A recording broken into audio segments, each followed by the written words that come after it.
2016년 5월 21일, 미국의 위스콘신주에 있는 도시 그린베이에 사는 한 농부가 자신의 땅에서 시신을 발견하고 911에 전화합니다. 엎드린 상태에 발견된 시신은 30대의 금발여자였으며 도로에서 보이지 않는 숲속에 있었습니다. 그녀는 양말과 클럽의 팔찌만 착용한 알몸의 상태였고 근처에서 신원을 파악할 수 있을 만한 물건도 발견되지 않았습니다. 육안으로 보기에도 목이 졸린 듯했고 몸 전체에 찰과상과 멍이 있었습니다. 사건 현장이 아직 수습 중일 때인 오후 4시 30분, 인근에서 사는 30대 여성의 실종 신고가 들어옵니다. 실종자는 31세의 교사 니콜 밴더하이든이고 신고자는 동거 중인 남자친구 더그 디틀이었습니다. 니콜은 이전 결혼해서 낳은 2아이가 있었고 현재 동거 중인 남자친구 더그와의 사이에서 태어난 6개월 아이까지 모두 3아이를 둔 엄마였습니다. 실종자의 인상착의가 발견된 시신과 일치한다라는 점을 발견한 형사들은 몰래 카메라를 들고 더그를 인터뷰하러 갑니다. 더그에 의하면 실종 신고 전날인 5월 20일, 2사람은 베이비시터에게 아이를 맡기고 동네의 바에서 열리는 밴드의 공연을 보기 위해 외출을 했습니다. 공연이 끝난 후 니콜과 더그는 인근의 다른 바에서 다시 만나기로 하고 니콜이 먼저 장소를 이동합니다. 더그는 친구인 그렉과 함께 원래 있던 곳에서 시간을 계속 보냈습니다. 자기가 있는 곳으로 더그가 오지 않자 니콜은 더그가 혹시 다른 여자들과 어울리는 건 아닌지 의심하면서 비난하는 문자를 보냅니다. 니콜은 더그에게 전화를 걸지만 더그는 니콜의 전화를 받지 않았습니다. 하지만 다른 친구가 전화를 거니 전화를 받는 것을 보고 니콜은 화가 나서 말리는 친구들을 뒤로하고 혼자서 발을 떠납니다. 니콜이 혼자 떠났다는 소식을 들은 더그는 그렉과 인근을 돌아다니며 니콜을 찾아보다가 집으로 갔을 거라 생각하며 바에서 더 시간을 보내다 새벽 2시 반경 집으로 돌아갑니다. 집에도 니콜은 없었지만 더그는 화가 난 니콜이 일부러 들어오지 않는 거라 생각하고 있다가 오후 4시가 넘어서 실종 신고를 했다는 것이었지요. 살인사건에서 항상 경찰은 주변 가까운 사람부터 조사합니다. 이번 경우도 제일 먼저 의심을 받은 건 니콜과 동거 중인 더그였습니다. 밤사이 니콜이 더그에게 많이 화가 났었다는 증거도 있었고요. 더그가 경찰에서 추가로 실종에 대해 진술하는 동안 경찰은 2사람이 살던 집을 수색할 수 있게 영장을 받아 집을 샅샅이 살핍니다. 차고에서 혈흔이 발견되었고 니콜의 차 안에서도 혈흔으로 보이는 것이 나왔습니다. 그리고 니콜과 더그가 살던 집 바로 맞은편의 연석에서도 다량의 혈흔과 혈흔이 묻은 전선이 발견되었습니다. 더그에 대한 의심은 점점 확신으로 변해가고 있었습니다. 경찰은 조사를 위해 일단 더그를 구금합니다. 경찰은 니콜이 사망했다는 소식을 그때 전하며 더그의 반응을 살펴보는데요. 더그는 많은 충격을 받은 듯 보였습니다. 그 후 인근에서 니콜이 전날 입었던 옷들이 수거됩니다.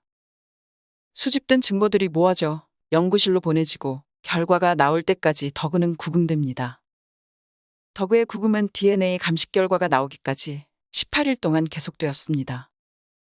하지만 그들이 사는 집 차고에서 나온 혈흔은 더그가 칠면조 사냥을 다녀온 후 묻은 칠면조의 혈흔이었고 니콜의 차에서 발견된 것도 니콜의 아이 중 한 명의 피였던 것으로 드러났습니다. 하지만 길 건너편에서 발견된 혈흔은 니콜의 혈흔이 맞았습니다. 혈흔 근처서 발견된 줄에서 니콜과 다른 남자의 DNA가 검출되었습니다. 줄은 바로 범인이 니콜을 해칠 때 썼던 도구였던 거였지요. 니콜은 집 앞에서 범인에 의해 사망하고 발견된 현장으로 유기된 것이었습니다. DNA의 주인을 찾아낼 수 있었습니다. 조지 버치라는 이름의 버지니아주에서 2달 전 이주한 남자였습니다. 그의 DNA는 또한 니콜이 신었던 양말에서도 발견되었습니다. 조지는 니콜이 살해된 지 몇 주 후에 일어난 뺑소니 사건에도 연루되어 조사 중이었던 사람이었습니다. 그에게 등록되어 있고 뺑소니 사고를 낸 것으로 의심되는 차량은 불에 탄 상태였고 뺑소니 사건의 조사를 위해 경찰이 이미 조사 중이기도 했었습니다. 그는 사고에 관한 조사를 받을 당시 자신은 사건이 발생했던 시각, 다른 바에서 누군가에게 문자 보낸 기록이 있다며 휴대폰을 제출한 상태였고 핸드폰의 수색에 동의를 했습니다.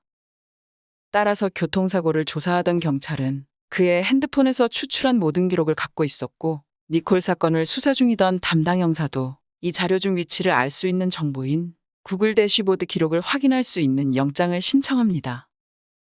그의 전화는 안드로이드 폰이었기 때문에 구글의 대시보드 데이터를 통해 휴대폰이 있었던 곳의 GPS 데이터를 얻을 수 있었습니다.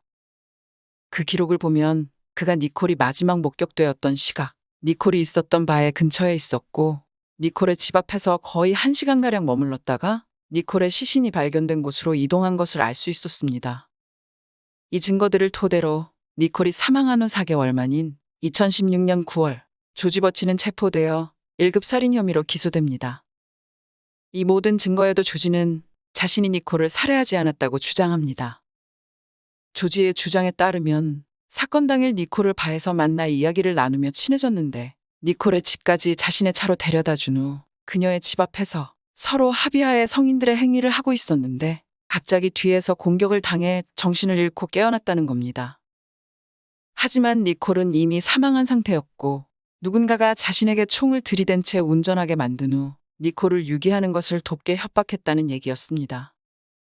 그때는 그 남자가 누구인지 몰랐지만 자신을 공격하고 니콜을 죽이고 자신을 협박하여 니콜을 유기하는 데 가담하게 했던 그 남자는 바로 그녀의 동거남인 더그라면서요. 그는 잠시 더그가 한눈 파는 사이 더그를 밀치고 운전을 해서 집으로 돌아오는 길에 차 안에 있던 니콜의 옷가지를 창문 밖으로 던져버렸다고 주장합니다. 재판에서 조지의 주장을 듣고 있던 니콜의 가족은 분노하고 괴로워했습니다. 니콜은 자신의 아이들과 사는 집 앞에서 낯선 남자와 결코 그런 일을 벌이지 않았을 거라면서요. 검찰 측은 이런 조지의 주장을 하나하나 반박합니다. 조지의 말처럼 합의된 관계 중에 덕으로부터 공격을 당한 거였다면 왜 니콜이 사건 당일 입고 있던 바지가 니콜의 피와 흙, 풀 등으로 더러워진 채 찢어져 있는지. 이는 합의에 의한 관계가 아니라 무력에 의한 것이었음을 나타냅니다.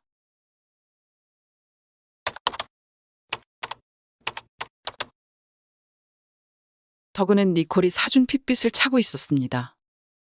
핏빛은 손목에 차서 활동량을 추적할 수 있는 장치입니다. 연동되어 있는 스마트폰의 어플을 통해 기록이 저장되는 기능이 있지요. 그의 사건 당일 핏빛 기록을 보면 덕은 집에 돌아온 새벽 2시 30분경부터 다음날 아침 아기에게 분유를 먹이기 위해 잠시 깨었던 6시까지 단지 12걸음만 걸은 것으로 드러납니다. 이는 덕가 니콜이 사망할 당시 집에 있었다는 중요한 증거입니다.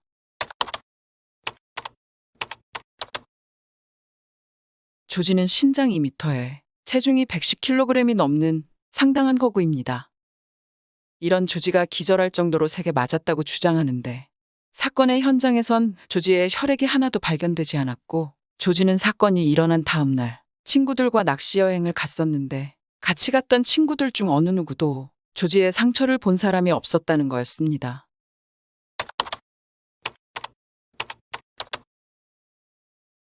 무엇보다 니콜은 목이 졸려 사망했는데, 니콜과 조지의 DNA가 발견된 줄이 니콜이 흘린 다량의 혈흔 옆에 있었던 것도 결정적으로 조지가 범인이라는 증거이지요.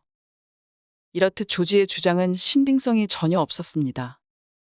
배심원은 결국 조지에게 유죄라 편결하고 판사는 가석방 없는 종신형을 선고합니다.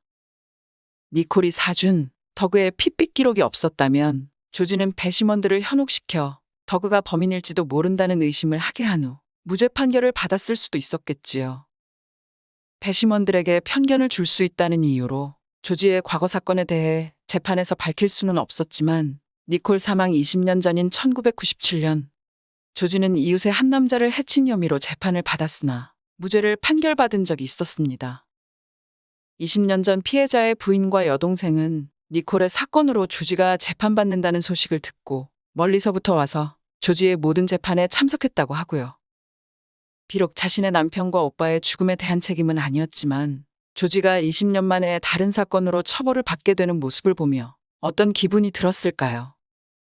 이번 편에서는 편의를 위해 만들어진 기술을 통해 한 사람은 혐의를 완전히 벗고 또 한 사람은 의혹 없이 완벽하게 유죄를 선고받을 수 있었던 사건에 대해 소개해드렸습니다.